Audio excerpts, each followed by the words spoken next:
Hello and welcome to Screenwipe. My name's Charlie Brooker. Oh, and it's a program all about television. I should have said that a bit earlier. It doesn't matter. In real life, most of the time, not much is happening. 24 hours a day.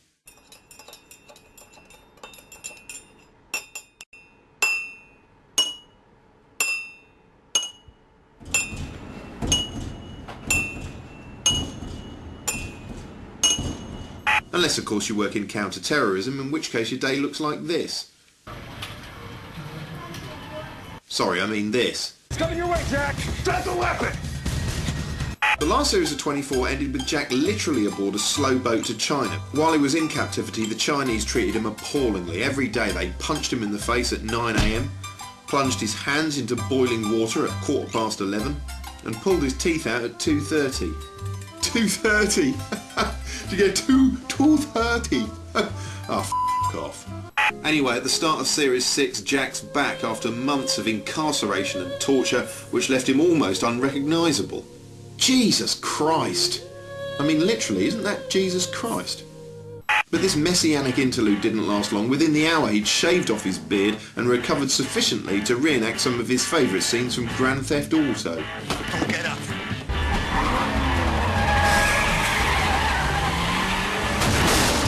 Not to mention high-kicking a suicide bomber out the back of a train. Sadly, that turned out to be an innocent Brazilian plumber. Yes, 24 is now set in a paranoid future America in which the war on terror has firmly come home and everyone seems to spend all their time standing around horrified watching Fox News. It's all the fault of a spectacularly humorless terrorist called Fayed, who's presumably angry at the world because he looks like a bald Dean Gaffney. Guiding the country through this crisis is President Wayne Palmer, perhaps the least plausible commander-in-chief imaginable.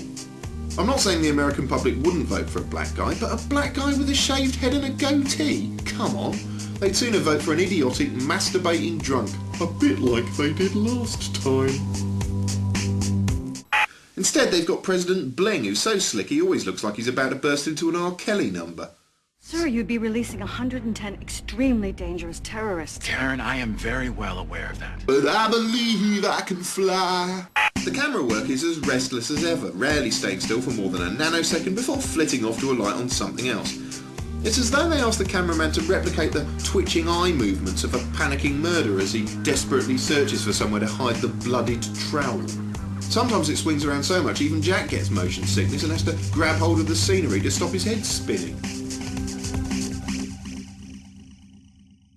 Part of the fun of 24 has always been the way it unashamedly raises the stakes with each new series, although I think they might have slightly overdone themselves this time.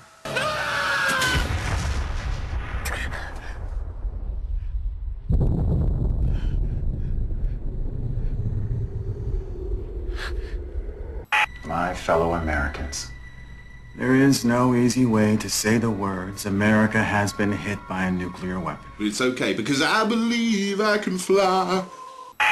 As ever, the plucky gang back at CTU are doing their level best to limit the carnage. There's Chloe, the sulky cartoon duckling who permanently wears the expression of someone opening a Tupperware box full of infected yeast. Then there's her ex-husband, Morris, who, well, he just looks a bit dirty to me. Not unhygienic, but like the sort of person who'd unexpectedly slide a thumb up your arse during sex. Yeah, I don't think she's into it, Morris. Morris, we're at work. So it's unprofessional. They say you don't like him. And there's the boss, Bill Buchanan. Not so much a man as an operating system on legs, he's only got two facial expressions, serious and a bit more serious. Although ironically, his own face looks like this. In fact, Bill's so tense and sombre, he often looks like he's trying to concentrate on keeping a 5p piece clenched between his bum cheeks, presumably for some sort of bet. Ask Morris, he'll fish it out for you with his teeth. CTU itself is just like any other office. The staff get on each other's tits all the time. In fact, it's a bit like The Office, complete with Stephen Merchant. Anyway, with all the death and horror, 24's starting to look more like a demented work of propaganda than a cheerily dumb action thriller. It tries to have its cake and eat it. On the one hand, they have lots of discussions about the civil rights of all these Muslims they're locking up, and on the other it crudely depicts a seemingly endless stream of Islamic maniacs hell-bent on destruction. Basically, it's just not as funny as it used to be. The number of deaths and serious injuries would multiply into the hundreds of thousands. And besides, they're going to have to invent something even scarier than a nuclear bomb if they want Season 7 to seem in any way exciting. I don't know, something like a genetically engineered race of hornets who swarm up your arse and sting you to death from within. Well, that or maybe just a clown with a massive erection. It's only February and already this year's seen epoch-shattering landmarks shattering epochs of broadcasting like there's no tomorrow. Let's take a look back. 7th of January and a heart-stopping episode of Ultimately Random Guessing Game Deal or No Deal saw the £250,000 jackpot hanging in the balance. As the banker rang with his final offer, the tension grew so unbearable the contestant's face started flashing and Noel gave a black power salute out of sheer confusion. As Noel readied himself to ask the golden question, everyone in the studio looked sick with nerves. Except for him, he just looked gormless. Deal or no deal?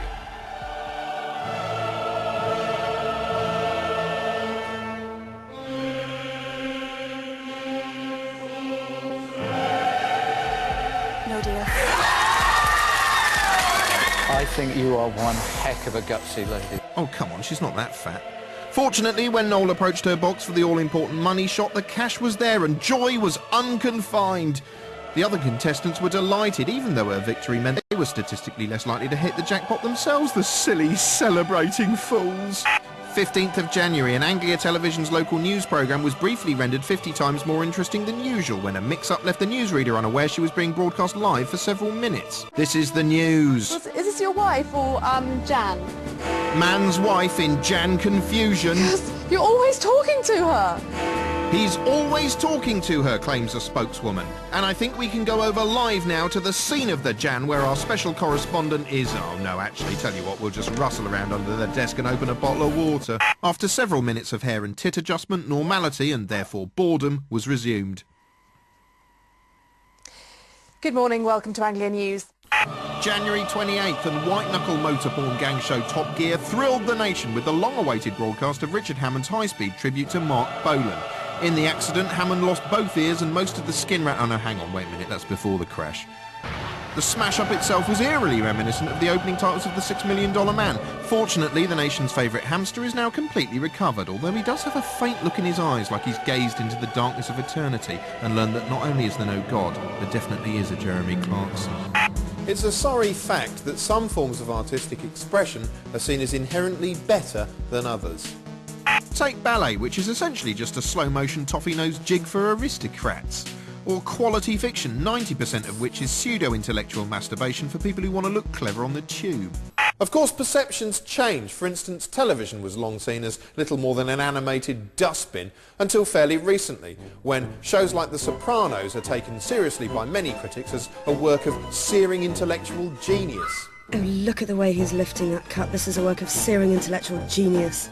Still, if there's one cultural artefact that don't get enough respect, it's the video game. Yeah, it's okay for film buffs to chunter away about that bit of camera work or this evocation of the mise-en-scene, or for food buffs to detail their year-long quest for the perfect balsamic vinegar. But anyone who discusses video games in any detail whatsoever is automatically branded a sad, spotty, nerdo-geek virgin with the cultural sensibilities of a spoon. Here we see the Newsnight review team failing to have fun with the fun Nintendo Wii. I hate computers. I've never played computer games before and hopefully will never play them again. I found them boring. In the end, a book seems more about the imagination than this. What, even this book? Anyway, games are better than telly and here's why. OK, most obvious point first, watching TV is a passive activity. Most of the time you just leave Mr. Brain in his off setting. Games keep you active, and I'm not just talking about exercising your thumbs in an ultra-violent kill fest. 5 minutes of Tetris almost certainly taxes your brain more than, say, 5 hours of Mastermind.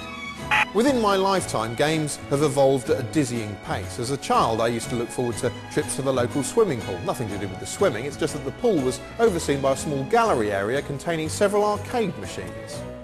By today's standards, they were absurdly primitive, of course, hulking great monoliths farting out atonal bleeps. Those monochrome blobs represented everything from a terrifying fight for survival in an asteroid field to a sort of Irwin Welsh-style urban nightmare in which a jaundiced figure scurries around frantically guzzling pills while pursued by spectres within a nightmarish urban maze from which there is no escape.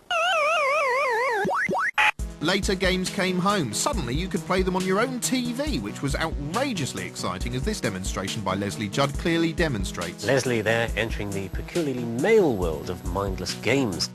Today's mindless games are far more advanced, yet continue to evolve in countless directions at once. Case in point, the aforementioned Nintendo Wii, with which the humble joystick has evolved into an extension of the human arm.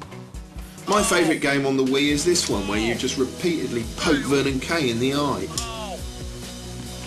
Or look at this on the PC, a bunch of players amusing themselves online in a custom-made Faulty Towers map for the multiplayer deathmatch epic Counter-Strike.